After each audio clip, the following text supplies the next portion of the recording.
A broken wrist or hand is a break or crack involving one or several bones within the wrist.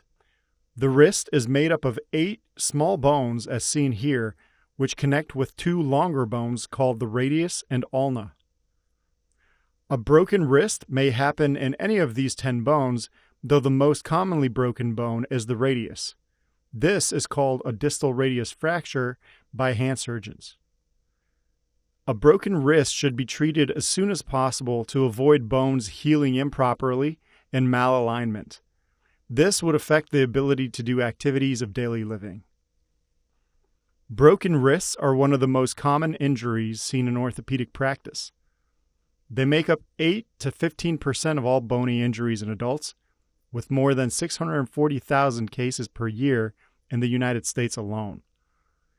Many of these cases require surgery. Broken wrists may occur with damage to surrounding soft tissue leading to unstable joints and even carpal tunnel syndrome. Distal radius fractures have a bimodal distribution between young and old. Males aged 10 to 25 years are injured due to sports and auto accidents, and women older than 60 due to falls. Women, especially Caucasian, are 4 times more commonly affected than men. Most distal radius fractures are caused by a fall onto the outstretched hand, commonly abbreviated as fouche. Breaking the wrist in this manner is so common in fact that it has a name called the Colles fracture after surgeon Abraham Colles, who described it in 1814. The broken fragment shifts towards the backside of the wrist as seen on this X-ray.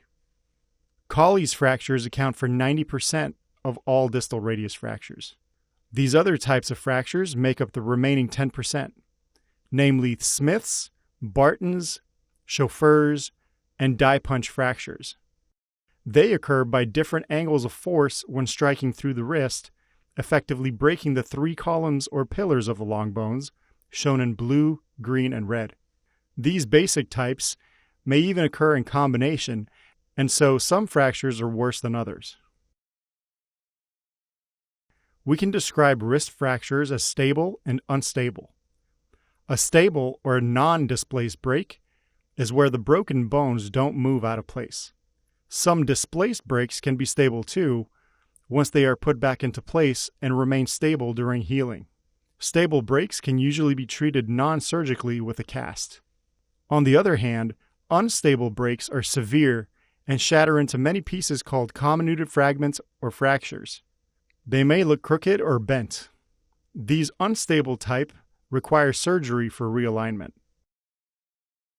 Fractures can also be described as closed or open. A closed fracture is when there is no rupture of the skin. An open fracture is when the fractured bone tears through the skin. There is possible risk of infection in these cases and must be treated quickly. To prevent wrist fractures, be vigilant and wear protective gear during risky, unstable activities and sports.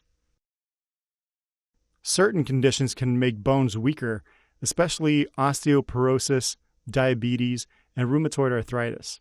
So it is advised to maintain a healthy diet and weight for the bones to be strong if a fall does occur. Quitting smoking and diminishing alcohol consumption should also be in serious consideration. Symptoms of a broken wrist can include pain, especially when flexing the wrist, tenderness, swelling, bruising, deformity of the wrist, causing it to look crooked and bent.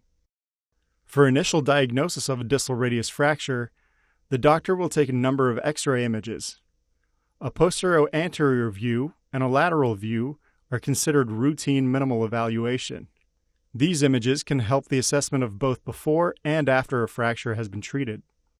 A CT scan can give more significant information in comparison to a conventional X-ray because it can see complex fractures involving different sides of the bones in greater detail. It can also assess fracture healing after surgery and is especially useful when plain films or X-rays are falsely normal looking. MRI is another powerful diagnostic tool to look at not only bony, but also ligamentous and soft tissue abnormalities that might occur with distal radius fractures. These abnormalities can be tears or perforations, occult fractures that might have been missed on a previous X-ray, broken blood vessels to wrist bones. This is called avascular necrosis of carpal bones. And the doctor can even see finger tendon and nerve injuries. Once these imaging diagnostics have provided the doctor the feedback he or she is looking for, treatment is planned.